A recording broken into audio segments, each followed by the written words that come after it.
Cuaca sangat panas di siang itu. Sang surya tampak bersemangat dalam aksinya. Daga mulai dirasakan oleh Seno. Bocah berusia 10 tahun itu harus berjalan tertatih-tatih untuk sampai di rumah neneknya. Nairo, satu-satunya keluarga yang dimilikinya saat ini. Ayah dan ibunya sudah lama meninggal. Bahkan sampai sekarang Seno belum pernah melihat sosok kedua orang tuanya. Dia hanya mendengar cerita dari orang-orang tentang kematian ayah dan ibunya. Nairo tampak tersenyum menyambut kepulangan Seno dari sekolah. Rumah dari bilik bambu itu adalah saksi kesedihan Seno. Kesedihannya bukan berasal dari sikap Nairo, melainkan takdir yang Tuhan berikan kepadanya. Hidup tanpa kedua orang tua memang menyakitkan, apalagi takdir itu dilengkapi dengan garis kemiskinan keluarganya. Nairo yang sudah tua renta itu tetap bersemangat menjalani hidupnya sebagai penjual ubi-ubian yang dia dapatkan dari ladangnya. Seperti hari biasanya, Seno akan berangkat ke ladang mengambil singkong sehabis pulang dari sekolah.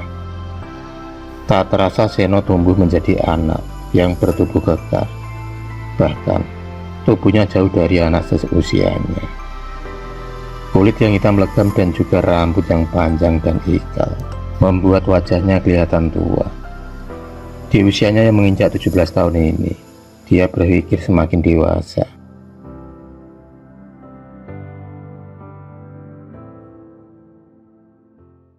Sore itu dia melamun di bawah pohon jambu di pinggir sawah. Otaknya menerawang jauh tentang kisahnya 10 tahun yang lalu, yang mana kata almarhum Pak Kardi, sebetulnya ayah dan ibunya mati dan penyebabnya tak lain adalah ingin membunuh Seno yang waktu itu masih bayi. Tapi karena gagal, akhirnya mereka memutuskan untuk bunuh diri. Dan sampai saat ini, Seno masih bertanya-tanya, kenapa kedua orang tuanya ingin membunuhnya. Rasa penasaran itu pun akhirnya terhenti sampai di situ saja, karena Pak Kardi sudah meninggal 10 tahun yang lalu, tepatnya sehabis menceritakan masa lalu Seno. Kini Seno merasa sudah dewasa. Dia berhak mencari tahu hal tersebut dari neneknya, karena Nairo juga tahu masa lalunya yang pahit.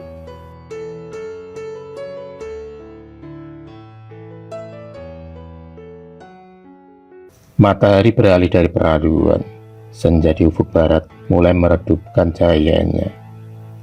Seno kemudian memutuskan untuk pulang. Bagaimanapun juga dia tak tega meninggalkan anaknya sendirian di rumah.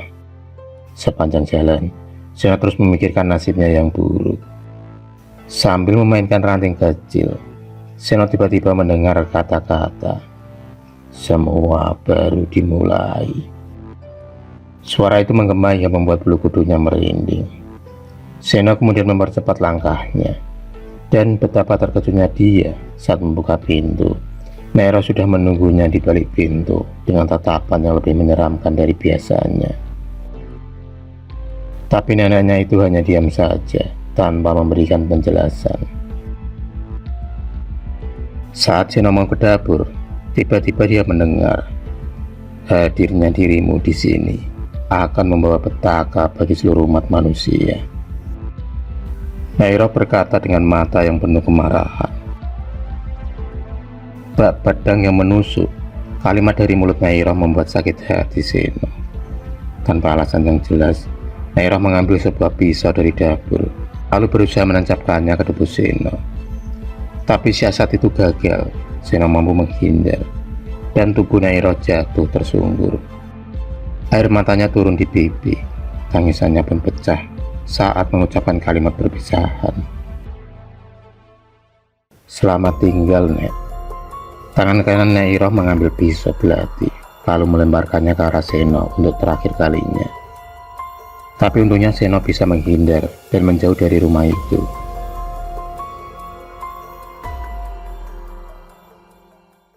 Dia pergi dengan sejuta kesedihan. Di sepanjang perjalanan, Seno pun bertanya-tanya, apa yang sebenarnya terjadi? Mengapa kedua orang tuanya ingin membunuhnya? Apa yang sudah dia lakukan pada mereka? Mereka membencinya. Mereka membenci kelahirannya.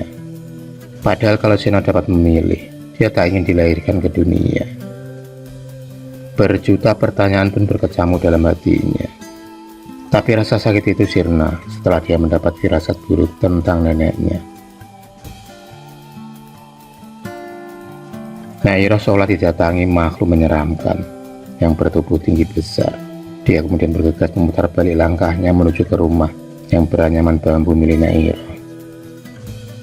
Meski sikap neneknya itu kasar, tapi dia merasa berutang budi karena sudah mau merawatnya. Sesampainya di depan pintu, Seno berteriak memanggil neneknya. Nyai Iroh tampak terlihat tergeletak di ruang tamu.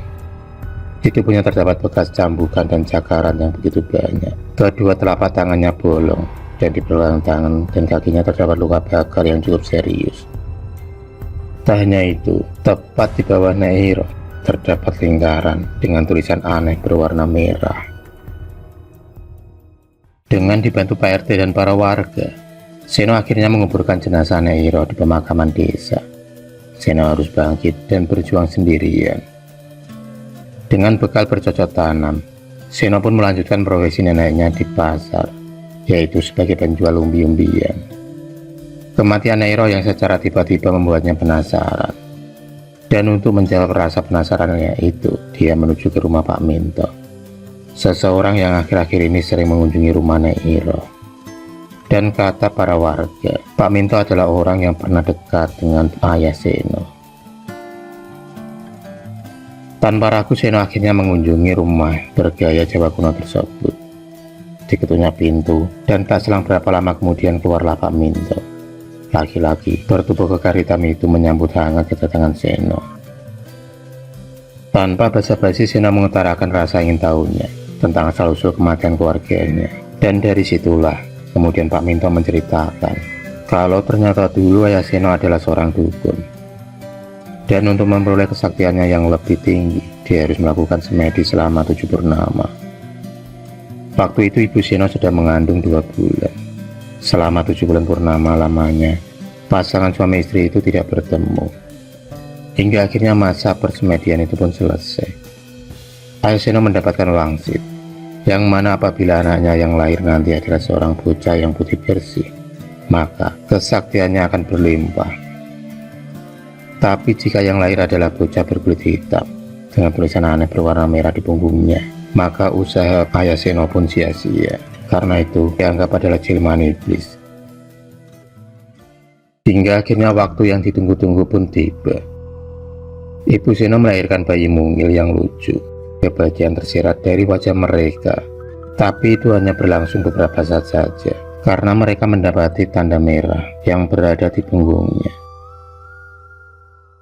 Mata ayah Seno terbelalak.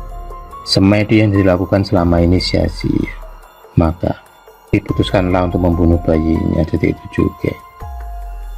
Tapi keajaiban demi keajaiban muncul untuk melindungi bayi yang tak berdosa itu. Allah punya kehendak lain atas bayi tersebut.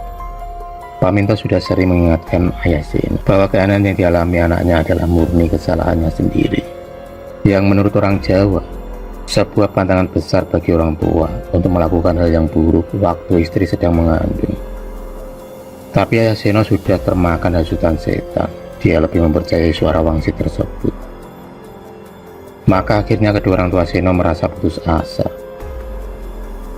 Mereka kemudian ditemukan mati karena malu melahirkan anak iblis.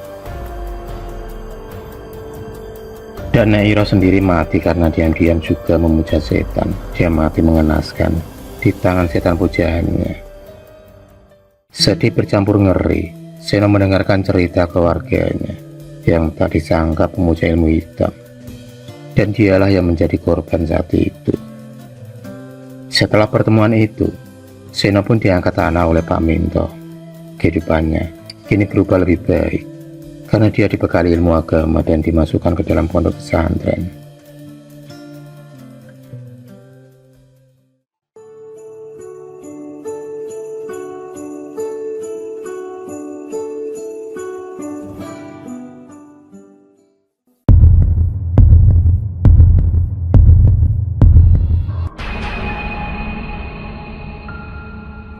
kasih sudah menonton video cerita bergambar ini. Klik subscribe untuk terus berlangganan video-video cerita bergambar selanjutnya. Semangat berkarya.